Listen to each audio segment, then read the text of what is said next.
Hey guys and gals, Hazman here. Hope everybody's doing good on this Tuesday afternoon. It's a balmy 13 or 14 degrees here in Northeast Ohio where I live at. Hope it's warmer than that where you guys are all at.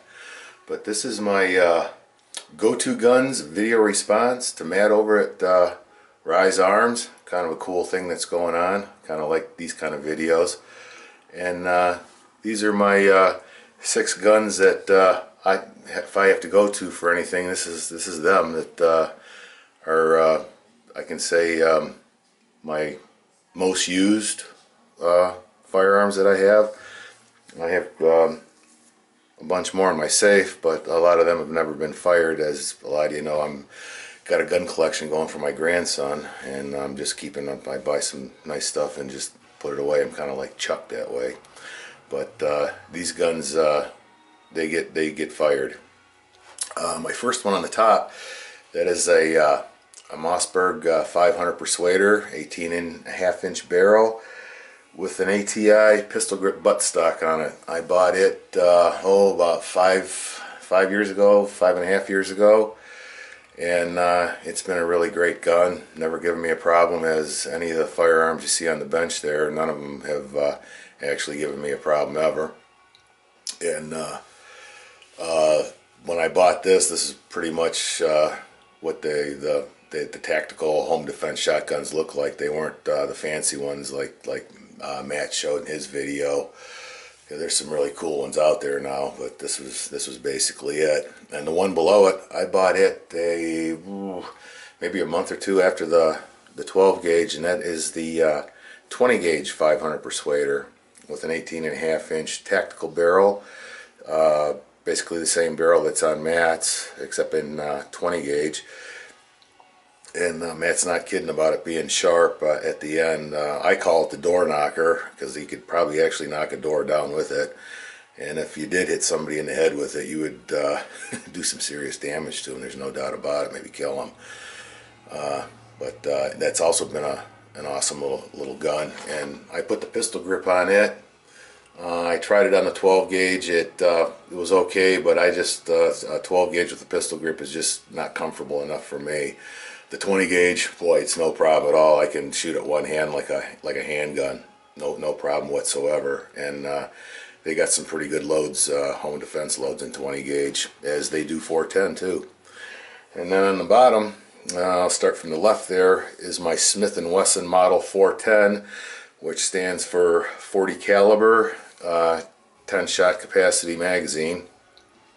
And I have the little brother to it also. It's the 908, 9mm 8-shot capacity magazine. And this gun's a very, very good gun. I like it a lot, as I do all Smith & Wessons. And the 40 caliber, it does pack a big punch. I know that because almost 2 years ago I had a negligent discharge with it, and when it went through my wood floor, and when I went down in the basement to look for the round, I saw where it went through the floor, and then it hit I have 12-inch floor joists in my basement, and the floor joist that it hit, when it went through it, the back side of it came out.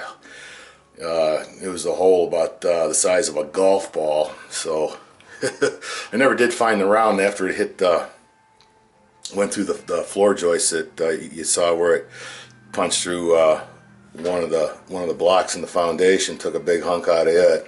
Well, like I said, I never did find the round, and the only thing down there is the washer dryer in our furnace.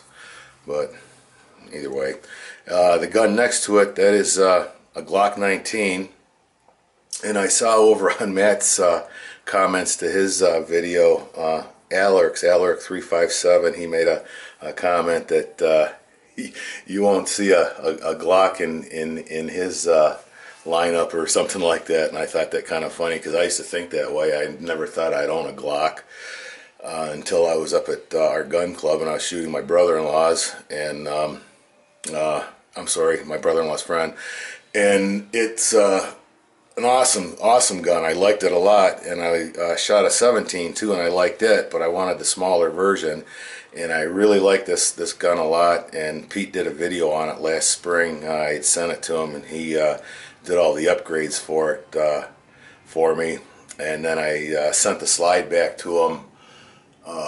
A while later, he had set of big dot sights that he said that he put on for me, and he put those on, and I can't get acclimated to those for some reason. Hopefully I do one day. If not, I still got the originals to put back on it. But that 19 is a sweet shooter, and I think it's comfortable in my hand. I don't have any problems with it by the way the angle of the hand grip is or anything like that, but I like it. And then there's my pride and joy, my baby, my Smith & Wesson 686 -3 with the 4-inch barrel. I got that through a friend of mine that I'd met on the Smith & Wesson forum 5 or 6 years ago. A friend of his had I think something like 16 or 17 of these available, and his friend had a gun shop out there in Sioux City, Iowa, and these guns supposedly came from the Iowa State penal system. They were at the Iowa State Penitentiary. There's no paperwork verifying it, but I got my choice of which one I wanted. He sent pictures, and I picked out the one I wanted, and they came with Uncle Mike's grips or something like that, and I took the Uncle Mike's off and I put the Hogue combat grip on it in rosewood, and that's kind of nice, but I'd like to swap those out for a set of Kim Aaron's grips. I like Kim Aaron's grips a whole lot better, but those work. And this is just an awesome firearm. I think it's one of the nicest guns Smith & Wesson ever came out with. It's definitely a sexy little beast, and I'd like to get the one day the model, the Smith & Wesson M6 or M9, something like that. It's basically the same gun, but it's in 10 millimeter, and it comes in 4-inch and I think 6.5-inch. I'd like to get another 4-inch in that, and I'd really like to have that revolver one day if I can find one. Yeah, they're hard to find. And then last but not least is my Old Faithful 1911. That is a Rock Island tactical, and it is finished in matte nickel, and it is a very, very nice gun. Contrary to what the naysayers say about Rock Island, this gun has been a fantastic firearm for me. It's got 1,800 rounds through it. I don't keep count, but it's got a ton, and it has never given me a problem. Never a failure to feed, a failure to eject, nothing like that.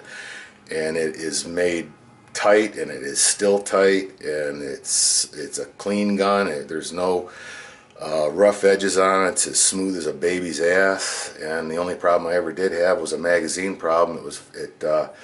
It fell apart because I had taken it apart to clean it, and when I put it back together, I didn't put it back together, I guess, the right way, and it kind of popped out after the second round and hung up, and I just had to take it out and put it back together again. And I think they're awesome 1911s. I think Rock Island makes a great gun. I have two other 1911s. They are both Remington R1s. One is stainless and one is in the blue finish. I did a video of those a while back, and they're nice guns, but they're unfired. They're in the safe, just sitting there. I kind of throw guns in a safe like Chuck does. I just don't have as many. But that's my go-to guns right there. I used to carry the 686 in my lunch pail every now and then. I work union construction downtown Cleveland, but after hearing if I ever did have to use it, the chances of getting it back were slim to none. So that doesn't go in my lunch pail anymore. I throw something else in there. But we're not supposed to carry anything on the job anyway. If I get caught, there's chances that I definitely get walked off the job site, and there's a good chance of getting fired from the company, and I don't want to lose my job with my company I've been with 14 years. But that's it. And I'm going to tag 3 other channels that I'd like to see do it. This is kind of cool because a lot of channels have been tagged already, and a bunch that are going to go. And my first channel is Bill. over at the Lock and Load channel. He's got some really nice firearms, and he's a great guy, and I think this would be a good way for him to come out of his hiatus that he's been on from YouTube. I miss him, and sure a lot of you other guys that are sub to him do too, because he's just a great all-around guy, and very, very intelligent with his weapons. Him and his son Matt, over at his channel, the Military Arms channel, I believe it's called. But then my second in the lineup will be Big Doug, the 6'8" fighting guy. He's a good friend, good guy, and he's another Ohioan. He lives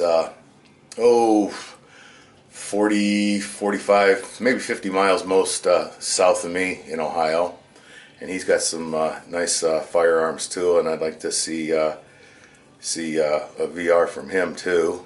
And then third but not least is a guy I met a few months back over on the tubes, and I think he's a member of the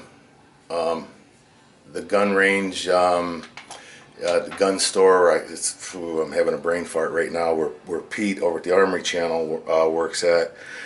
And his channel name, I don't know his first name, but his channel name is Smile Money. And he's got some nice guns, and I've seen his shooting videos over at the range, and he does some pretty good shooting. If you're not subbed to any of these channels, which I'm sure you are, go check them out. They're all good guys. And that's it, everybody. Have a great afternoon, and hope to see your videos. Take care now. Bye-bye.